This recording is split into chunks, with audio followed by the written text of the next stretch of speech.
For the past few years, I've made a conscious decision to embrace winter, even enjoy it. This year, my frontier was embracing the cold. No matter how cold or snowy it is, I go outside for a walk every day. I make snow angels in parks, fields, hills, anywhere I can. Miraculously, I didn't get sick this winter, and the season doesn't feel long.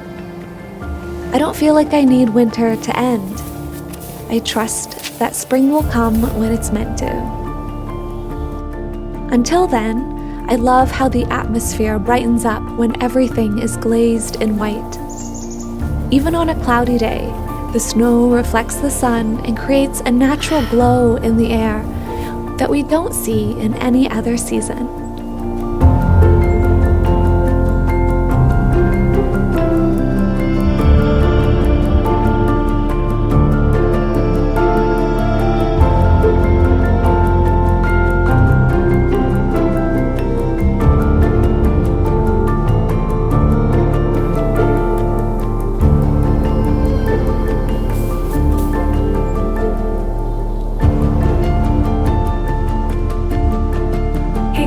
It's Friday night and I had so much fun vlogging when I was in Jamaica that I really want to keep up the momentum.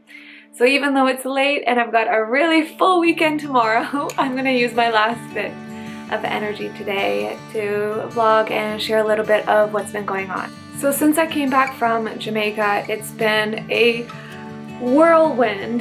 January was non-stop. I used, it felt like, every single one of my spare moments to edit all of my Jamaica footage. And then I realized that I really needed to take time to reset, to add to everything that was going on in my world. My parents and I have actually started looking at houses. And this is a big deal for me because for a long time I resisted living in Toronto. I didn't want this place to be my home. I didn't consider it my home. But it's been a process for me to just realize that, like, right now my life is here, my family is here, and maybe this is where I'm supposed to be. But last weekend was my birthday, my 29th birthday, or as I like to say it now, it was the capstone of my 29th year on Earth, and actually that means I've started my 30th year on Earth.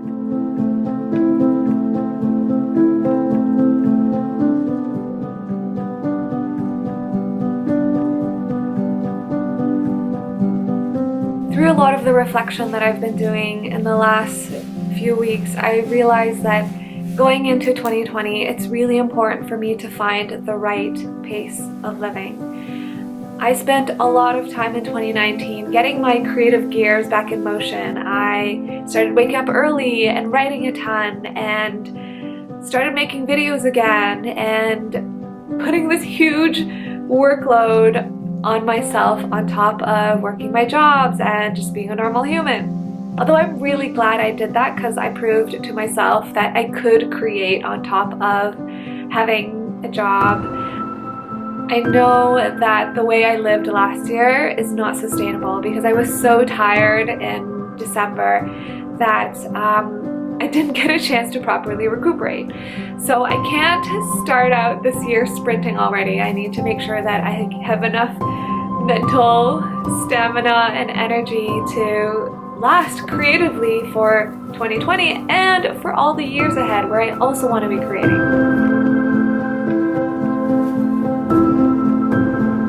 It's been so good for me to reflect on what it means to be 29 or 30 and to look ahead at a whole new decade of my life.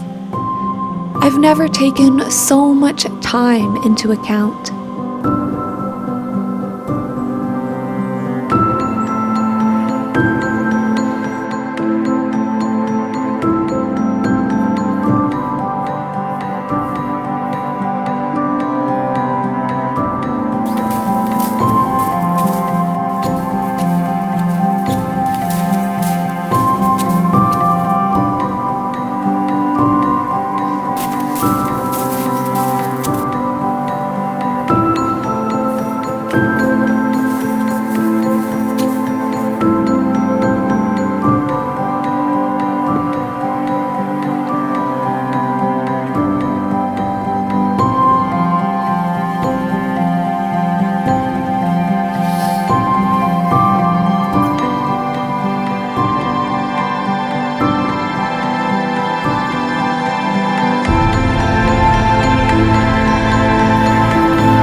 yesterday something amazing happened.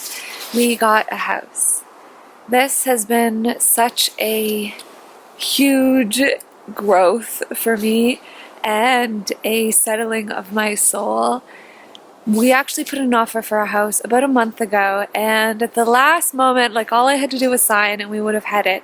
I felt really not good about it, like my soul was just not at peace, and I ended up having to call the whole thing off, and it created this huge emotional mess on top of Jamaica and coming back.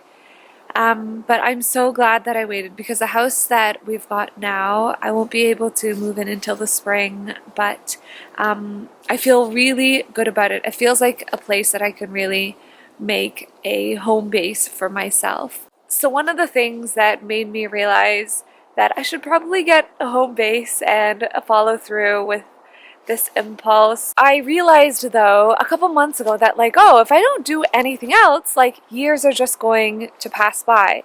And it's not that I don't want to keep traveling and creating, but there's just, sometimes you just know the season that you're in, or the phase or the chapter of life that you're in. And I could just feel in my soul that if I just kept traveling the way I used to, I'm not gonna grow into the person that I feel like I need to become.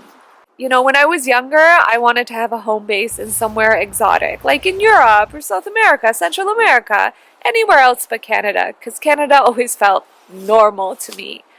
But I've just kind of accepted that sometimes God picks the place for you, and rather than bouncing around endlessly hoping I'll just end up somewhere I like, maybe this is the place where I can gather my resources and refuel, and it's a good home base for editing. There's Wi-Fi everywhere.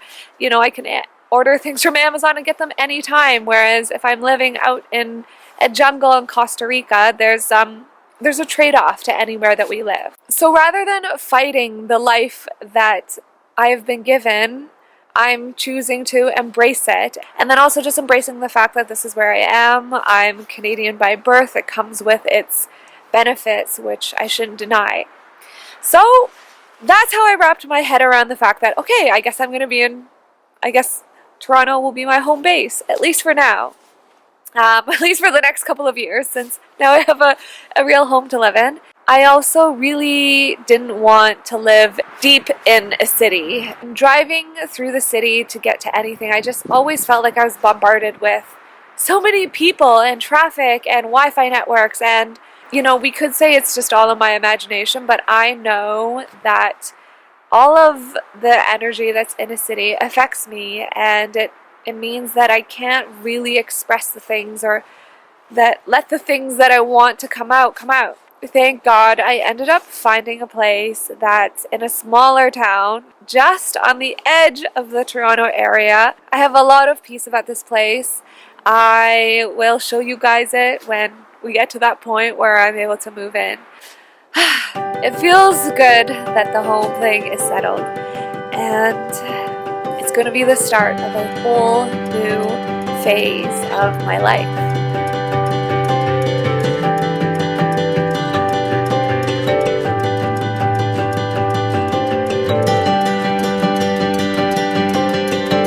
In the days that followed after buying the house, I felt a sense of excitement that I didn't expect. My whole life is going to change. Every aspect of my days, from morning till night, will be affected by this house. I'm so grateful for this next chapter, and I thank you for being a part of this journey with me.